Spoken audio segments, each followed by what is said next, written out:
This 18-year-old is making $12,000 a month only a year after starting his pressure washing business, and this 21-year-old is making $120,000 a month. This made me curious about starting my own pressure washing business too. So I'm giving myself 24 hours to set up this business. Everything from figuring out how much I can realistically make, how much it costs to start, what services I'll offer, and even create a name, logo, and website.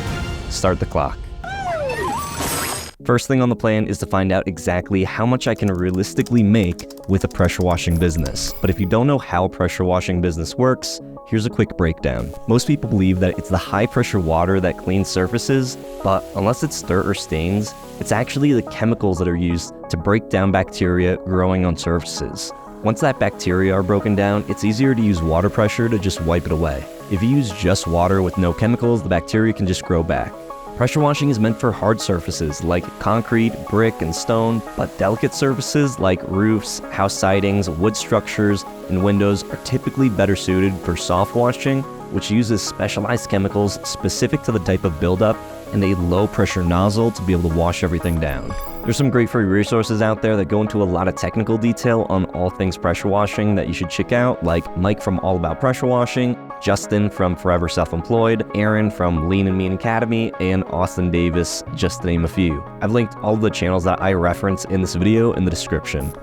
After looking online, I found that a one-person pressure washing business on average can bring in around $150,000 annually. Now, we don't get to keep $150,000, that's just our gross profit. We still have to deduct overhead costs like insurance, advertising, software, chemicals, and fuel, as well as storage. Now, I've seen people say that they've been able to take home 50 to 60%, where others have said closer to 30. Now, I'm going to be conservative though and say that we could take home about 35% of $150,000, which is $52,500. This is a far cry from the $12,000 to $120,000 a month people online seem to be making, but the difference between what an average pressure washing owner makes versus one that's really dialed in are things like automations, marketing, and hires. So luckily, we can do a few of those things early, like automations and marketing to help us succeed, which I'll show you later on in the video. Now, pressure washing jobs are priced two different ways. You can charge an hourly rate between $25 to $100 an hour, or you can price a job by the square foot between 10 cents to 50 cents. How much you charge, of course, depends on your location and experience. Pricing per square footage can be more challenging for new business owners, so sticking with an hourly rate will be easier until you know how long it takes for you to do a job based on the square footage. Okay, great, so now we know how much we can potentially make, but how much does it actually cost to get started? Well, from my research, you can spend as little as $50 getting your first client and then renting a pressure washer from a Home Depot or Lowe's. If you find a couple jobs that will pay you $400 for the day, you can go and rent a pressure washer for the day, do the job, and then pocket $350. Do this a few times and you'll have enough savings for buying equipment if it's out of budget currently. So I need to find out how much it would be to buy all the equipment, and luckily Austin, who's a professional power washer, made a great breakdown video on everything that you would need to get started. I put together a list of everything that he mentioned from his video. You can see that right here. Based on everything he recommends, you can expect to spend around $2,500 for all of your equipment. Everyone says not to go cheap on equipment, otherwise you'll just end up spending more money on maintenance. It's also recommended to get a pressure washer rated for 4 GPMs or gallons per minute, since they're able to handle more demanding jobs and get the work done quicker. Now, I don't have a truck, so I'm probably also going to need to buy a trailer for all the gear, and I looked up on Facebook Marketplace and found people selling trailers for just a few $100. I think we have everything that we need, so it's time to get into the fun part, which is setting up the business. Now, we need these two things done first, otherwise it could completely destroy the business and even our personal lives. It's destroyed.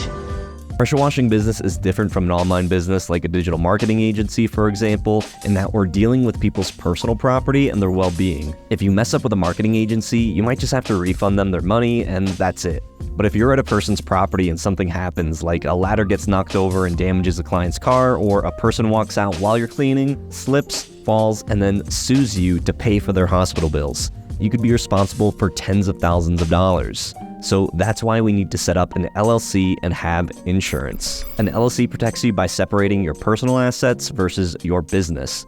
So if someone decides to sue, rather than it personally affecting your assets like your personal checking, your house, your car, etc., they can only go after what's inside the business entity. And it's pretty easy to set up an LLC, and the price depends on the state that you're going to be operating in. You don't need to hire any expensive attorneys to set up an LLC. There's companies like Northwest Registered Agent, who I use because I found that they're cheaper than most, and they handle all the annual renewals for compliance purposes. Now, if there is an accident, like in the case of damaging a person's property or having to pay someone else's hospital bills, rather than having to pay out tens of thousands or hundreds of thousands of dollars, we need to have a general liability insurance in place. Price of insurance depends on a lot of different factors, like the state that you're operating in, what your business specifically does, if it has employees, if you're driving a car, and these are just a few of the different things that insurance is going to look for, to name a few. Now, we definitely have to shop around to find the best price and coverage. Another alternative could be getting daily insurance if we're not quite ready to bite the bullet on full-time coverage. If we're only doing a few jobs here or there to start, paying for insurance for a day that we have a job can be more affordable. I found that full-time insurance costs between $1,000 to $3,000 per year. It's not cheap. This next step is important because if not done, we could end up breaking what's called the corporate veil. This is a term that lawyers use when a business owner does something like running their business out of a personal checking account and using personal credit cards for expenses. If someone sues you, an attorney might try to go after your personal assets, claiming that there was no separation between the business and the person. So in order to prevent this from happening, once our LLC is set up, we can apply for an EIN or Employment Identification Number from the IRS. The EIN is what we'll use to set up our business bank account, open credit cards, and file our taxes. I personally use Novo for my business checking because it's easy to set up online, and I like being able to create buckets for my money since I use the profit first method. I've used Chase in the past, but found it too cumbersome. You have to go in person to create each new checking account, and their overdraft fees can kill you, but your personal preferences may vary. It's my decision, and I've made my decision. Once our bank is set up, we can set up a business credit card to separate our expenses. Like I said, we do not want to commingle funds, and this also just makes bookkeeping easier. I personally like virtual business credit card companies where I can create temporary or single-use credit cards, have the ability to put credit limits on different cards, auto-categorize my expenses, and the ability to upload receipts. I'm currently using Bill.com's Spend and Expense credit card. When coming up with a name for our business, we want to try to make sure that the domain name is available, the social media handles are available, and that it's not trademarked. If you need help coming up with a name, you can use a free tool like ChatGPT by giving it a prompt like this. Come up with 25 names for my new pressure washing business. I am in Tampa, Florida. Now that we have the name for our business, we want to purchase the domain name. I typically use Namecheap because the annual renewal fee is cheaper than sites like GoDaddy or HostGator, and we don't need any of the extra stuff these domain companies try to sell us, like an email address or web hosting or any of that stuff. Just get the domain name. We'll set up our website using an easier method, and you can either use a free Gmail or, if you want to get fancy, create a Google Workspace to create an email like julian@sunshinepressurewashing.com. If all this stuff sounds too overwhelming, don't worry. I have a free course where I'll walk you through step-by-step in detail, which I'll talk about a little bit later.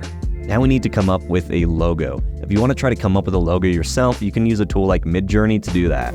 When you subscribe to Midjourney, you can use their database to search for logos related to pressure washing like this. You can either copy the prompt or look for similar images. Once you find a logo you like, you can copy the prompt and try to recreate it, adding your own unique elements. You can take your logo into a tool like Canva and then change the text to fit your name. But if you'd rather pay someone else to do all of this for you, you can use Fiverr and pay a logo designer to come up with something. I have a logo designer who I frequently like to use on Fiverr who's less than like $50. Wow, that's a real steal. Next, we want to make sure that the name and logo isn't trademarked. If you create a trademark for a name, logo, or slogan, and someone else feels like you're too similar to theirs, they can either sue you, ask you to remove everything, or force you to remove your trademark application. You want to get a trademark because if you're spending money and branding your business a certain way, it's a real pain in the butt when someone forces you to change everything. It's happened to me before from a company that likes to bully sue small businesses. It's not fun. Don't put him down there! You can either go to uspto.gov and look up the trademark yourself, or if you're unsure, just hire someone on Fiverr to give you a report. You can find someone who will do a detailed search for the trademark that you're interested in for less than $50. And if you want to file a trademark for your name and logo, you can do both for less than $200 typically. That's good to know.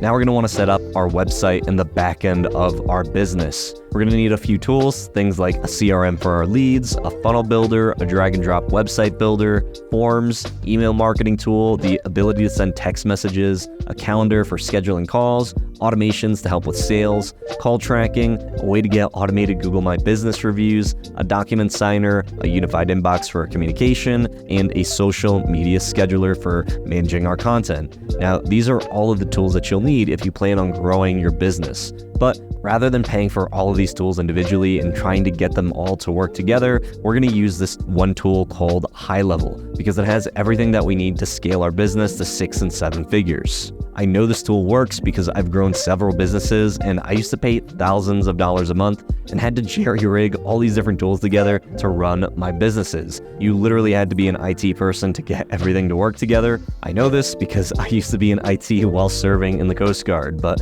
when I switched to High Level, it saved me thousands of dollars and made my life easier because I didn't have to be as techie as before. Now, I can select one of the templates from High Level just like this, and the website is almost completely finished. I just need to change the branding, add our logo, and our website is set up. I can also add an AI chatbot to our website in seconds by giving it some questions that someone might commonly have. It can automatically respond to people using ChatGPT, and it will help them book an appointment based on my calendar inside of High Level. I know this sounds like a lot, so I put together a free course and community on how I set up my entire business. I walk you through step-by-step on how to do everything from picking a business if you don't have one already, setting up all your technology using High Level, as well as strategies I've used in marketing and sales to scale to 7 figures. Things like running ads, creating content, and growing a sales team. Again, all of this is completely for free. The links are in the description. There's also a link to a 30-day free trial if you want to give High Level a try yourself. I've got a lot of amazing bonuses, over $1,000 worth for anybody who signs up. Sweet baby Jesus. Now that we've set up our website and the back-end tech, we need to do some prospecting, which means getting leads. Now, I like to look at getting leads as either active or passive methods, as well as online and offline. So for our online passive methods, we can do things like creating social media posts, adding ourselves to work for hire apps like Thumbtack or Handy, creating posts in Facebook groups related to local business, creating our Google My Business account, and running paid ads. Offline passive methods are things like adding yard signs at intersections, leaving flyers and door hangers and business cards, as well as paying for direct mailers. Now, once we've picked the passive methods that we're going to pursue, then we can do some active offline methods like door knocking. Now, this one takes the most amount of time, but if we've done everything that we can online and we need to make sales, this is the method that we can always fall back on. I'm going to create a flyer in Canva since it's free to do, and if someone isn't home, we can just leave it in their mailbox. Canva has a bunch of free templates that we can choose from, and then we just need to update it with our new logo, website, and phone number, just like this. Now, I'm also going to create some Facebook ads inside of Canva. I found these ads online that are running on Facebook, so I think we can do a version like them. Since we don't have any photos of our own, I'm just going to find some before and after photos online that we can use for our ads until we're able to take our own photos. We can spend $5 a day just to see which ads are performing better and then create different variations of those winning ads. So I'm going to create a Facebook leads campaign just to see if I can get some interest in our services using these ad images. I'll spend $5 a day and target the market that I'll be serving. Now, I'll want to create a simple funnel by choosing one of the funnel templates inside of High Level. I'll also create a form where leads can provide their address so I can create a custom quote based on their location. Now that our business is set up, all we need to do is get our first client. And if this video gets enough interest, I'll do a part 2. So if you want to start a business, join the free community where I'll help you set up and scale yours. And until then, watch this video to see how people are building $50,000 a month businesses washing people's cars.